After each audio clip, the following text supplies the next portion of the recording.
Le média Jeune Afrique se lance dans une campagne de chantage contre les États de l'AES.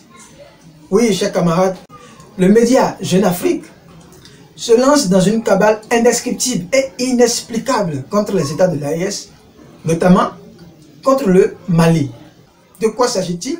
Il s'agit de la fabrication des passeports de l'AES par une entreprise française. Ah oui, ça vous interpelle aussi, je le sais très bien, parce qu'on parle d'une entreprise française. Mais en réalité, l'analyse de ce sujet-là est faite dans la forme et non dans le fond. Or, ce qui intéresse, c'est plutôt le fond. Et c'est pour ça que je réalise cette vidéoconférence aujourd'hui, pour vous éclairer, oui, pour décortiquer ce sujet-là, pour qu'à la fin, à l'issue de cette vidéo, vous puissiez comprendre les enjeux cachés derrière cette campagne de dénigrement orchestrée par le média Jeune Afrique. Chers amis, avant de continuer cette vidéo, je vous en prie, abonnez-vous à cette chaîne. Si vous êtes déjà abonné, activez la cloche de la notification et surtout, partagez la vidéo. Partagez la vidéo dans tous les groupes pour que les compatriotes qui sont confus actuellement soient éclairés. Parce que dans ce décryptage, nous irons dans le fond de ce sujet. Nous allons décortiquer dans les moindres détails ce sujet. Alors, les amis, on va rentrer dans le vif du sujet. Oui, les passeports de l'AES sont fabriqués par une entreprise française qui s'appelle Idemia. C'est vrai, ce n'est pas un mensonge. Mais le problème n'est pas là. Il est vrai que fabriquer les passeports d'un pays, ça veut dire que l'entreprise détient les données personnelles de ce pays-là. Mais le Mali n'est pas le premier pays à externaliser une telle prestation. Beaucoup de pays le font. Donc, cet acharnement, cette critique contre le Mali ne tient pas. D'abord, les amis, ce contrat qui lie le Mali, l'État malien, à cette entreprise française ne date pas du pouvoir d'Assimi Goïta. Ce n'est pas Assimi Goïta qui a signé ce contrat avec Idemia. Ce contrat est en cours depuis 2015. Ça veut dire que c'est un contrat qui existe déjà depuis le pouvoir de IBK. 2015, c'était IBK qui est au pouvoir. Mais le problème n'est pas là. D'accord? Parce que lorsque Jeune Afrique a publié cet article-là, il a trouvé tout de suite du soutien, parce que RFI aussi l'a repris.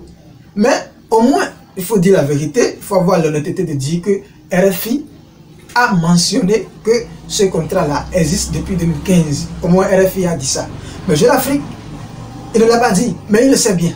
Parce que eux, leur objectif, c'est de salir, de saboter la détermination et le cheminement engagé par les États de l'AES, notamment le colonel Assimi Goïta. Donc eux, leur problème est de faire croire aux gens que le Mali a sabordé sa souveraineté, d'accord, pour s'attacher au service d'une entreprise française pour confectionner les passeports de l'AES.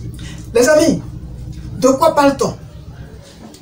Les passeports représentent un document très sensible. Confectionner un passeport n'est pas donné à toutes les entreprises. Très peu d'entreprises ont cette expertise-là.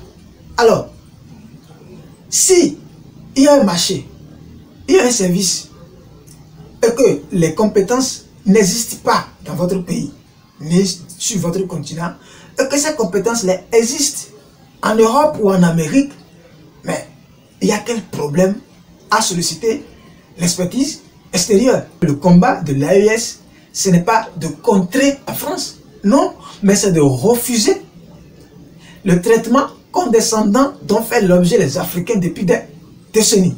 C'est de ça qu'il s'agit.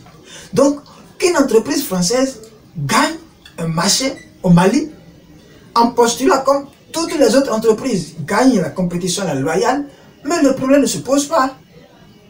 Il n'est jamais dit qu'on bannit toutes les entreprises, on bannit les entreprises françaises en Afrique. On n'a jamais dit ça. Donc, c'est une critique qui n'a pas de sens. C'est une critique ironique. de la part de Jeune Afrique. Quand on parle de la dépendance d'un pays ne peut pas avoir toutes les compétences, ce n'est pas possible. Il n'existe pas un seul pays dans ce monde-là qui a toutes les compétences dans tous les domaines, ça n'existe pas.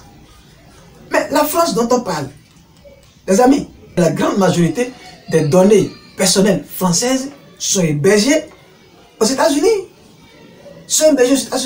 Donc ça veut dire que un pays ne peut pas avoir toutes les compétences, ne peut pas avoir toutes les expertises dans tous les domaines. Non.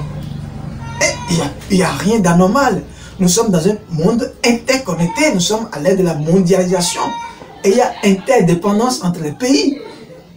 Et le fait de confier la fabrication des passeports, qui est un document sensible, à une entreprise qui détient l'expertise, parce qu'il faut le dire, cette entreprise française ne confectionne pas les passeports uniquement pour le Mali ou bien uniquement pour l'AES. Non, c'est une entreprise réputée dans ce secteur-là. Donc, le fait de confier la fabrication de ces passeports à une entreprise réputée comme Demia, ça crédibilise vos documents. D'accord? Ça crédibilise vos documents. Ça garantit la sécurité des personnes. Ça garantit la sécurité des États et la sécurité des frontières. C'est l'enjeu, les amis, c'est l'enjeu. L'enjeu, ce n'est pas de dire que le Mali a abandonné sa souveraineté en confiant la fabrication de ses passeports à une entreprise française. Donc, les amis, il faut que vous compreniez très bien que cette critique n'a pas sa raison d'être, absolument pas du tout. Il n'y a aucune raison qui justifie cette critique-là. C'est ironique. Analyser la fabrication des passeports de l'AES par une entreprise française et dire que prendre une telle décision, c'est abandonner l'indépendance du Mali.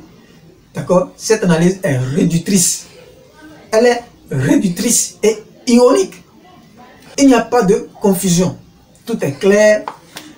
Jeune Afrique mène une campagne de chantage contre les États de l'AES justement parce que on ne lui a pas donné son contrat de communication. Parce qu'il faut le dire, le média Jeune Afrique, son mode opératoire, c'est de passer de chancellerie à chancellerie en Afrique pour accorder des interviews à nos dirigeants en contrepartie de fortes sommes.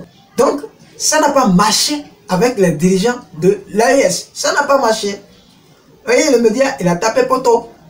Et ils ne veulent pas reconnaître ça. Ils ne veulent pas l'admettre. Ils ne veulent pas l'accepter. Donc, eux, leur objectif, c'est de dénigrer les États de l'AES. C'est de dénigrer les dirigeants de l'AES. C'est d'inventer des histoires, aller chercher dans des polémiques, soulever les polémiques et trouver des médias, voilà, des médias partenaires comme RFI pour appuyer, voilà, ces sujets-là. Donc, tenez-vous tranquille. Confier la fabrication des passeports de l'AES à une entreprise française n'est pas synonyme d'abandon de la souveraineté du Mali. Non, ce n'est pas synonyme d'abandon de l'indépendance du Mali. Non. Il y a une prestation et l'expertise se trouve ailleurs. Le Mali est allé chercher l'expertise ailleurs. Alors, les amis, voilà, nous sommes à la fin de ce décryptage.